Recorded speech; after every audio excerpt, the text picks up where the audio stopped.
하나님 말씀 마음에 두기. 신앙생활을 하다 보면 성경 암송에 대해 많이 듣습니다. 여러분은 암송하다라는 단어를 들을 때 무슨 생각이 드십니까?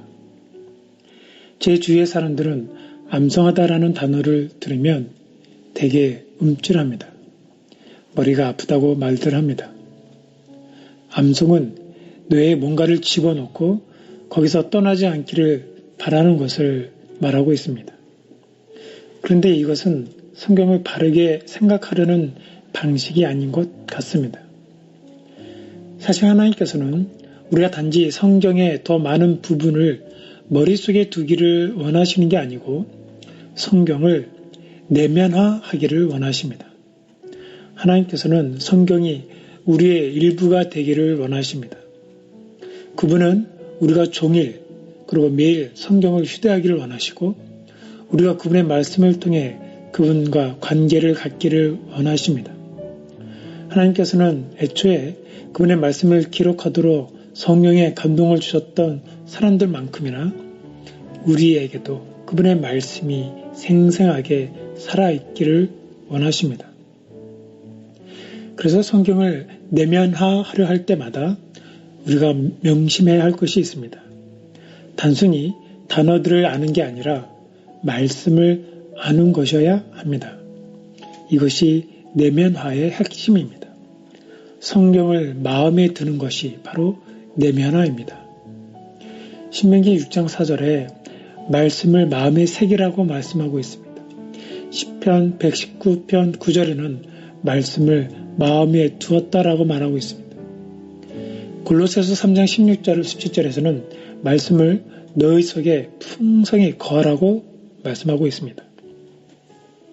이렇게 성경을 종일 지니고 다니라고 명령하십니다. 이것을 머리 안에 성경 지식으로 채우려고 애쓰면 안 됩니다. 정작 마음을 성경으로 흠뻑 적시했던 시간은 거의 없었던 것입니다. 제가 성경을 암송하게 한 게 아니라 내면화했다는 사실을 처음 깨달은 때가 생생하게 기억이 납니다. 제가 대학생 때 어느 새벽 아침에 요한복음 8장을 묵상하였습니다. 가늠한 여인이 예수님 발 앞에 붙잡혀온 사건이었습니다. 그날 저는 영화를 보는 듯 했습니다. 사람들의 숨소리를 들을 수 있었고 거친 욕설과 저주하는 소리가 생생하게 들렸습니다. 그리고 거칠고 무서운 욕설과 고성이 오고 가는 가운데 조용히 흐느끼는 여인의 울음소리도 들을 수 있었습니다. 그때 온몸으로 그 여인을 맡고 있는 예수님을 보았습니다. 예수님께서 그 여인에게 나도 너를 정죄하지 않겠다라고 하실 때 제 심장이 터지는 것 같았습니다. 저는 하루 종일 그 말씀에 푹 빠져 지낼 수밖에 없었습니다. 그리고 놀랍게도 그날 저에게 정말 큰 실수를 한 후배를 용서해 주는 일도 경험하였습니다. 다른 날 같았으면 도저히 있을 수 없는 일이었는데 그날만큼은 달랐습니다. 말씀이 내면화되어 있었기 때문입니다. 우리가 매일 기쁜 일이나 힘든 일을 만날 때 하나님께서 우리에게 그분의 약속과 그분의 신실하심을, 선하심을, 우리를 향한 사랑을 일깨워 주고 싶어 하십니다.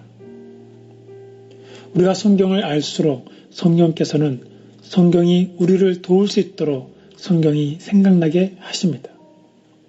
그것은 우리가 유혹의 순간일 수도 있고 격려가 필요한 슬픔의 순간일 수도 있으며 담대함이 필요하며 믿음을 나누는 기회일 수도 있습니다. 우리가 애초에 성경을 마음에 드는 일을 해두었다면 성령께서 우리로 성경을 기억나게 하실 가능성이 훨씬 커집니다. 이처럼 우리는 하나님의 말씀을 내면화할 필요가 있습니다. 하나님의 말씀이 우리의 일부가 되어야 합니다. 하나님의 말씀은 힘을 줍니다. 하나님의 말씀은 유익합니다. 하나님의 말씀은 놀라운 일을 가능케 합니다.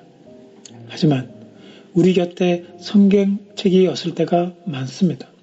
성경을 내면화하면 성경이 늘 우리 곁에 있게 됩니다.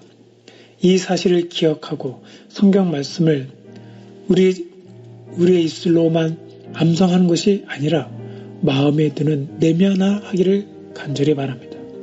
여러분의 마음에 하나님의 말씀을 담으시는 하루가 되기를 소원합니다.